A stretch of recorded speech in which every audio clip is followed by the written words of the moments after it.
You all saw the video of the commissioning. They said 30 kilometers. First of all, I expected that the president would be on the road alongside the minister.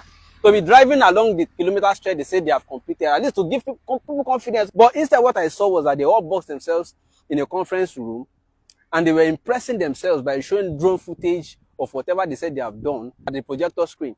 But I am here on the road now, 3rd of June, 5 days after that ceremony. I am here to show you that the 30 kilometers they claim that they have done. The highway already has 30 kilometers completed, nearly 20 kilometers from Victoria Island eastward towards Lekki Corridor, and nearly 10 kilometers from Eleko heading westward.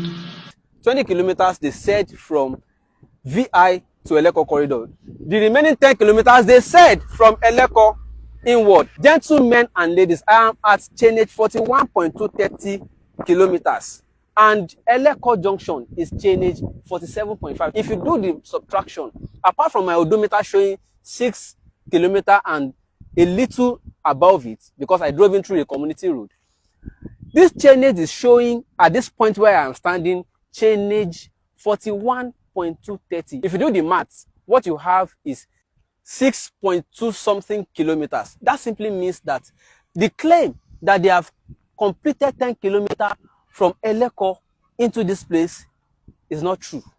Today is 3rd of June. You can come in tomorrow, 4th of June, come and do your own. And by the way, did they just do the commissioning in order to give us that impression and everybody disappears? Because I can't even see the paver again. Have they stopped work?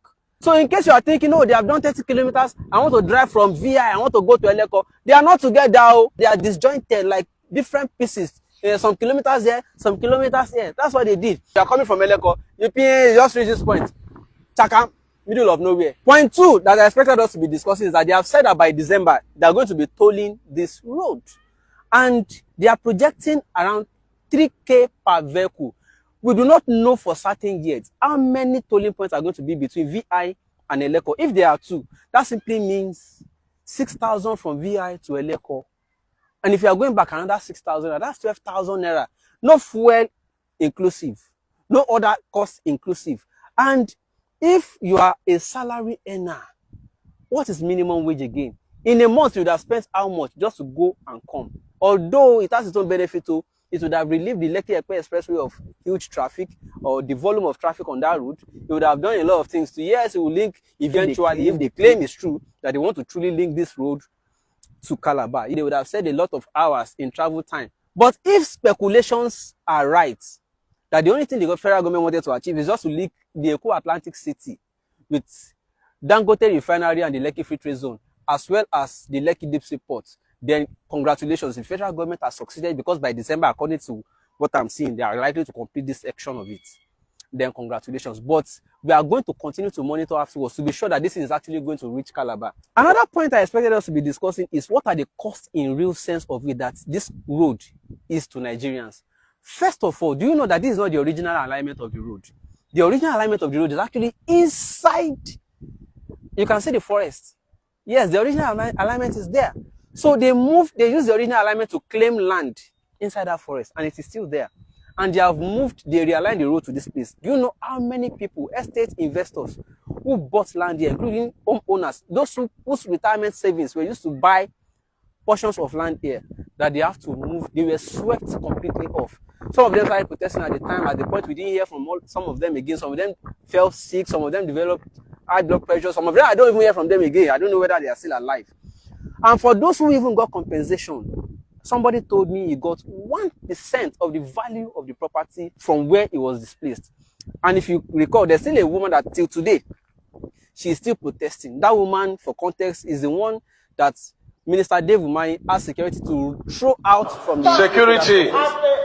Till today, I see some of her videos coming up once in a while where she's still pleading with President Bola Ahmed Tinubu, saying, I'm a party member, I mobilize for you in the diaspora, I do a lot of things, blah, blah.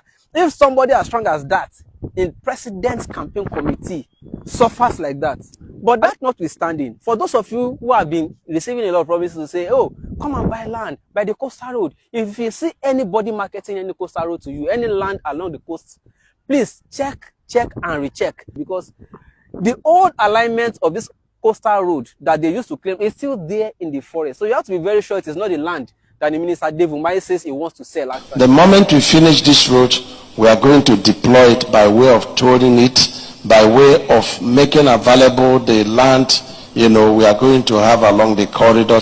By my speculation, they are going to be selling to banks, filling stations, hotels, and other service outlets. Because of security risk along such highway, I want to hope that there will be sufficient number of police stations as well as military barracks in order to be able to give people some safety and confidence.